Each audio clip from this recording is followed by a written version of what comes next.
Hey guys, welcome back to the channel, best place for long-term stock investors. What are we going to talk about today? Market crashes, everyone's favorite topic. Recession is happening. What are you going to do? What stocks you're going to buy? What sectors should you invest in? But today we're going to focus on three things. One, what the typical investor will do and why you should not be doing what they do. And of course, what you should be doing instead. And of course, if you stay all the way until the end, we have bonus tips for you.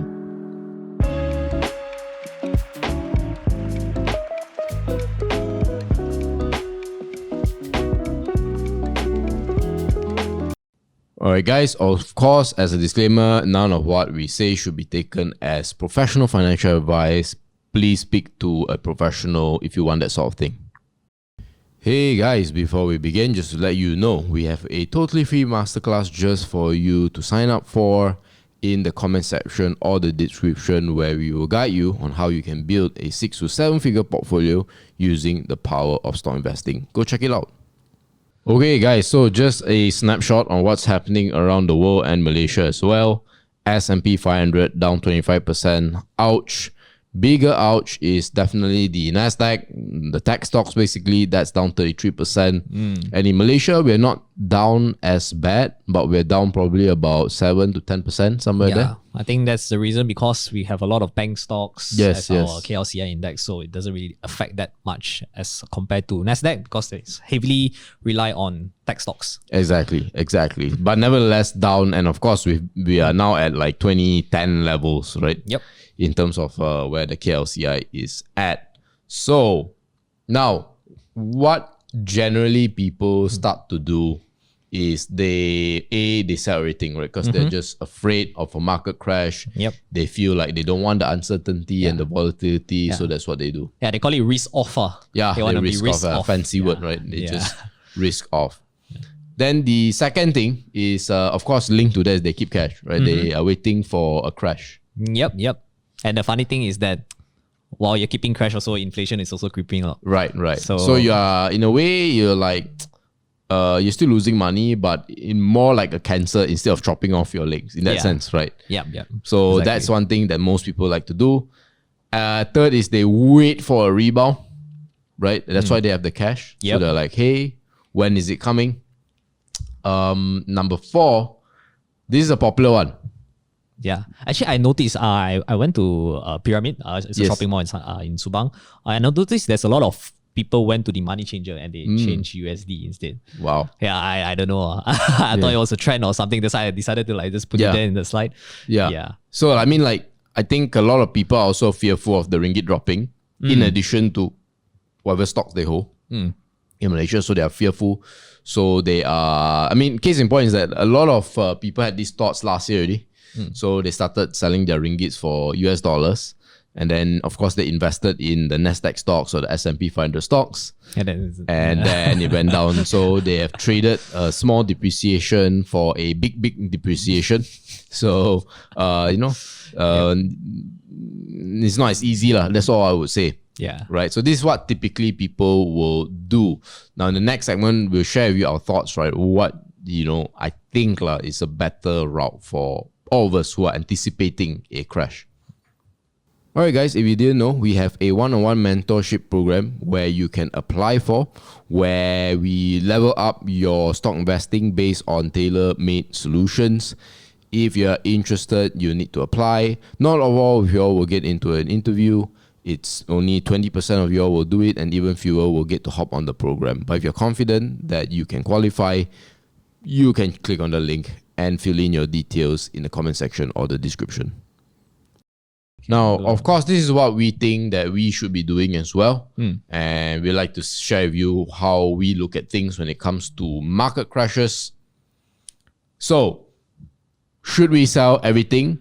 We think it's all about what we call position sizing, something we go really deep into our educational e-course, the SIB. But Jonathan, what do you think about this? Yeah, it's actually based on how you allocate your capital. So for example, right, let's say you are very concentrated in this one stock only, and you put all your faith to this one stock, and you look at it crash like 30 or 50%. So the question you want to ask is that, can you actually stomach that kind of like down because you're only holding like one company only, and it's like 100% of your your wealth is inside this company.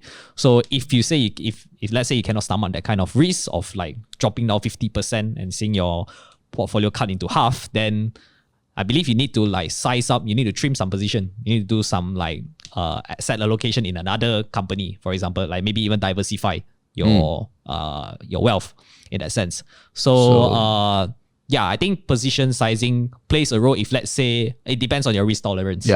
Yeah. So you also have to ask yourself, I think it ties a lot of this into how you organize your personal wealth also, right? If you are someone who, as we know, they are in my estimation, not so good investors who don't like to have a lot of savings, and they treat their stock portfolio as their savings. So in their head, it's like, why do I need to put my money in, let's say, fixed deposits or in cash, right? When I can put it in stocks that I believe in that will go up over time.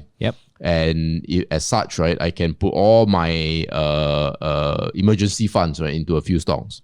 The problem is that sometimes when you do that, what can go bad will become bad. Or what's Murphy's Law again? I can't remember. But everything that can go bad will go bad. Yes. So when you really need the money, then the market is at a downturn. Right. That's generally how things work. Don't ask me why. So that is something you need to organize. And the beauty is that if you are able to organize your personal wealth as well, then your position sizing, you can afford to have a higher risk tolerance now. Yes. Right? Because then now, even if it drops 50%, you know that you still have cash to, make sure that you survive. I think you need to be very clear about your commitments. I mean, if let's say you already you have like sufficient amount of fund to finance your commitments, then the remaining cash, I think you can just like play around with it lah. Yeah, that's up to you. Speaking of cash, for all of your more conservative types that want to keep a lot of cash, right? After you sell everything, and you are like, nah, don't tell me anything about position sizing and things like that. Here's our thoughts on people who want to keep a lot of cash. Question is, for how long? So you want to elaborate on this, Jonathan? Yeah. I mean, as you guys know, inflation is creeping up, which means your cash will also devalue as time goes by. So that doesn't mean that, if you keep cash right now, that doesn't mean that you are actually protected from risk. Yeah, I mean, there's still all other sorts of risks that you need to anticipate. And so for how long, that is the major question. I don't think you should actually keep for very long. I mean, as long as you see like let's say a company that you like and you research, you see it down like 30%, 40%, and you know that the fundamental is still intact. I think why not like buy, like start to like average down your position, or maybe even start to nitpick a little bit of your company. Just to buy. Just to buy instead of just holding purely cash, because you know that the market is always forward-looking. So right now it's down, but in the future, who knows, maybe it will go up. And no one can ever catch the bottom. That's the key thing. It's one of the most complicated things, trying to what we call time the market. The first thing is that you don't know really when it's going to crash, and also how much it's going to crash, right? And also how long it takes for the rebound, like we said. So it's really not easy. Now, speaking of rebound, what if it dips again? Yep, exactly. Right? Yeah. Right. So, you think you catch the low, but you don't. Yeah. And that can affect you emotionally, right? Versus someone who maybe just hold on to the thing and then experience both the dips, and it didn't really bother. Whereas for you, you're like, all right, I'm gonna time the market, and I'm gonna say, all right, this is the thing, this is where I'm gonna buy, and then this is the final dip. Or at least if this is not the final dip, this is the lowest dip. But as we know, dip. Yeah, exactly.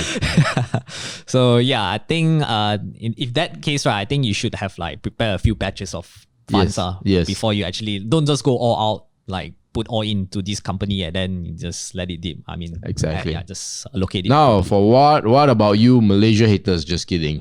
But at least if you are thinking of diversifying outside of the ringgit and buy USD, what do we think about this? Yeah. So I mean, you see this strengthening of USD against all of the currency, right? I believe this actually created a lot of FOMO. A lot of people want to own USD now. But you need to know that is this sustainable? Yeah. Because again, currency also, there's a cycle for currency. Exactly. And you guys, if you want to know more about this, I actually go into the ringgit depreciation into more depth into this video here. where I share my thoughts on why I think that the US dollar being what it is today is probably a bit unsustainable, or at least I hinted in that video. Go check that video out. But you're right. I think it's important not to follow the crowd when it comes to investing. Once you see people talk about the same thing, whether it's the same stock, the same investment scheme, the same financial plan, it's probably either not a good idea or it's going to be a mediocre idea. And if you're someone who's okay with just what we in stats we call the mean or the average, then stay there. However, I think that if you want something more and if you want to be what we call an outlier, then you have to do outlier things. And that would include not, rushing into the US dollars. Now, saying that, it doesn't mean that you shouldn't go and buy US dollars or you shouldn't go and invest in the US stock market. If you feel like you have some sort of edge over all the fund managers in the US, or at least you feel like you can be a top 5, top 1% investor, then might as well go to not just the US, any market for that matter, China, you name it. So before we go on to the summary, Jonathan, anything else you want to add? Nope, nothing much. All right. See you guys in the next segment. If you're enjoying the video so far, remember to like, comment, subscribe, click on the notification bell so that whenever new videos pop, you'll know it fresh. Okay, as promised, right at the end, some bonus tips. First thing you got to realize, guys, is that the market is always forward-looking. If you're looking at the price today, it just means that the investors at large, right, the institutional and some retails, think that in the next, let's say, 6 months to or 12 months, it's not going to be good, right? And so you as an investor need to know that. So the question is, what is it going to be, or what are your investment goals? I think if it's 6 to 12 months, definitely these are something of a concern to you. But if your investment time frame is 3 to 5 years, then you're asking very, very different questions. You're asking different questions from the institutional guys because they have clients who want more short-term stuff. You get to be more long-term. But yeah, what do you think about this? Nothing much. It's just that whatever's on the news already, it happened already. So don't try to like time the market like right now, like thinking that it's like undervalue or even overvalue. Depends on what you think look about forward, the market. right? Yeah, always look forward. Right. I think to give a simpler example, right, you don't want to like try and figure out how many planes, let's say a particular airline is getting, right? Say, a particular airline reports like, they have like 50 new planes. And then you might think, well, that's a bullish sign.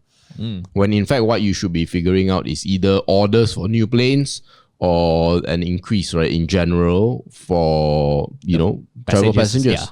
Right? Those are what we call leading indicators. And there are tons of that, available for you.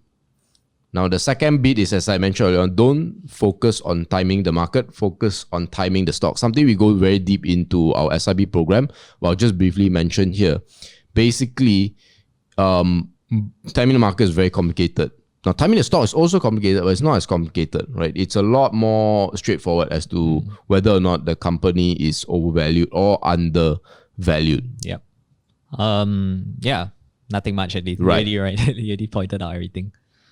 But if you really want to time the market, then I suggest you all learn about macroeconomics and something called leading indicators. You don't want to look at things like GDP. You don't want to look at things like inflation. All these are what we call lagging indicators or coinciding indicators, things that are happening right now or have already happened. A lot of the smart investors have already responded to it. So if you're responding to it, you're essentially late to the party. What you want to be focusing on, as I said, are leading indicators, right? Like things like figuring out how much oil is being dug in the ground, figuring out what do businesses think, what is the consumer sentiment. And actually, if you're interested to know a little bit about how we look at leading indicators, you can check out a free sample of our completely new platform called FIRL Pro. You can go check it out in the comment section or the description. Yeah. You can sign up for free to see sample reports of what we mean by proper macroeconomic investing, not the type that you see in the newspaper and all of that. So before I end, anything else you want to add, Jonathan? Oh, nothing much. Is basically the free sample is the links are all there. We also showcase to you a little bit a sneak peek of our SIB program as well. Yes. Yeah, so there's FIRL Pro and SIB, so you can check it out over there. Looking forward. And guys, hope you enjoyed the video. Share it with a friend who is afraid of the market crashing and not sure what to do. Follow us on our other social media channels like Instagram, Facebook, Telegram. Come watch some of our other videos if you like some of our content. And of course, guys, I will see you in the next one.